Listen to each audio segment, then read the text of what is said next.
Hello and welcome back to my blog, Part 10, The Creative Process in the Individual by T. Troward, Chapter 5, The Personal Factor, Part 1.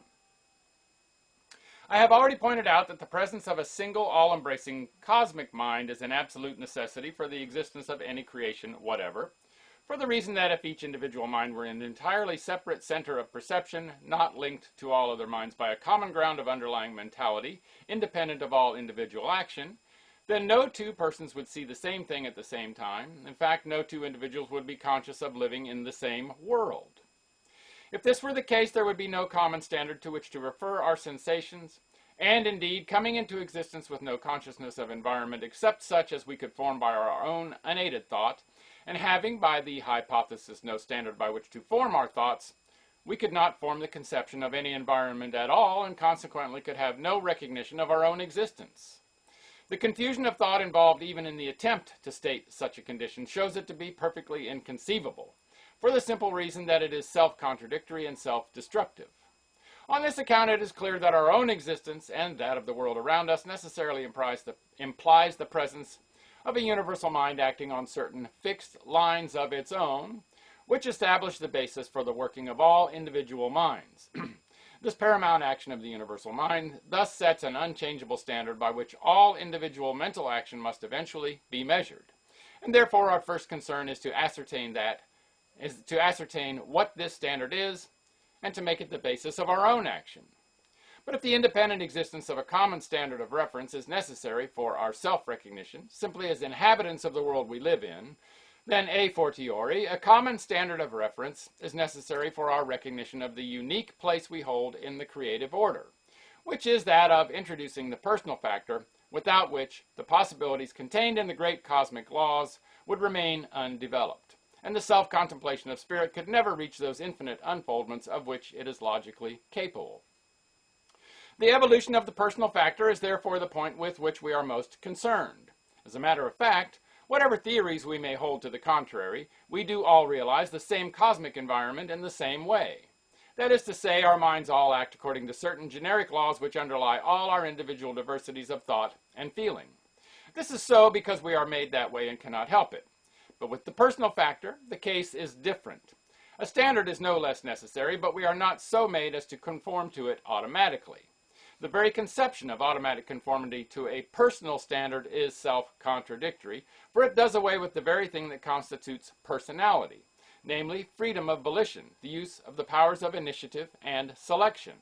For this reason, conformity to the standard of personality must be a matter of choice, which amounts to the same thing as saying that it rests with each individual to form his own conception of a standard of personality. But which liberty, however, carries with it the inevitable result that we shall bring into manifestation the conditions corresponding to the sort of personality we accept as our normal standard. I would draw attention to the words normal standard.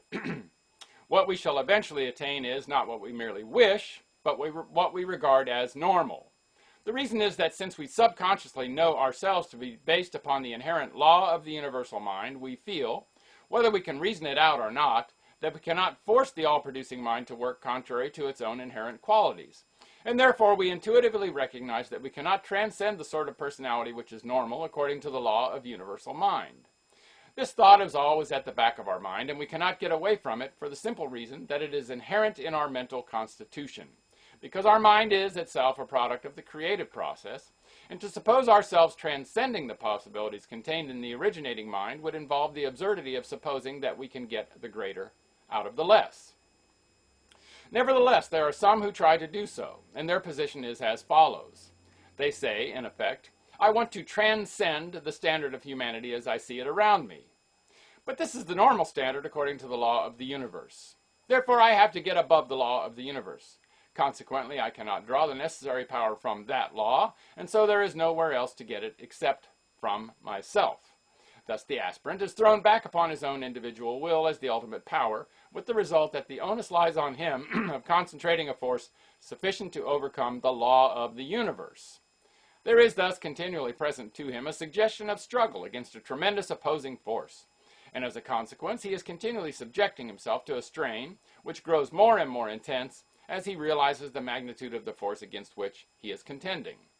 Then, as he begins to realize the inequality of the struggle, he seeks for extraneous aid, and so he falls back on various expedients, all of which have this in common, that they ultimately amount to invoking the assistance of other individualities, not seeing that this involves the same fallacy which has brought him to his present straits, the fallacy, namely, of supposing that any individuality can develop a power greater than that of the source from which itself proceeds.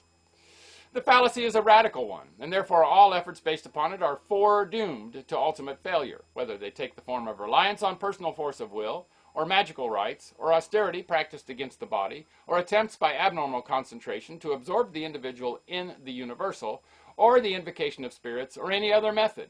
The same fallacy is involved in them all, that the less is larger than the greater. Now, the point to be noted is that the idea of transcending the present conditions of humanity does not necessarily imply the idea of transcending the normal law of humanity. The mistake we have hitherto made has been in fixing the standard of personality too low and in taking our past experiences as measuring the ultimate possibilities of the race. Our liberty consists in our ability to form our own conception of the normal standard of personality, only subject to the conditions arising out of the inherent law of the underlying universal mind. And so the whole thing resolves itself into the question, what are those fundamental conditions? The law is that we cannot transcend the normal, therefore comes the question, what is the normal? I have endeavored to answer this question in the chapter on the divine ideal, but since this is the crucial point of the whole subject, we may devote a little further attention to it.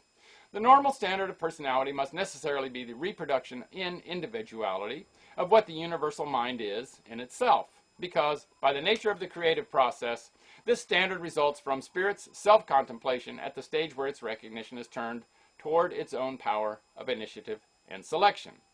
At this stage, spirit's self-recognition has passed beyond that of self-expression through a mere law of averages into the recognition of what I have ventured to call its artistic ability. And as we have seen that self-recognition at any stage can only be attained by the realization of a relation stimulating that particular sort of consciousness, it follows that for the purpose of this further advanced expression through individuals of a corresponding... Let me read that last phrase.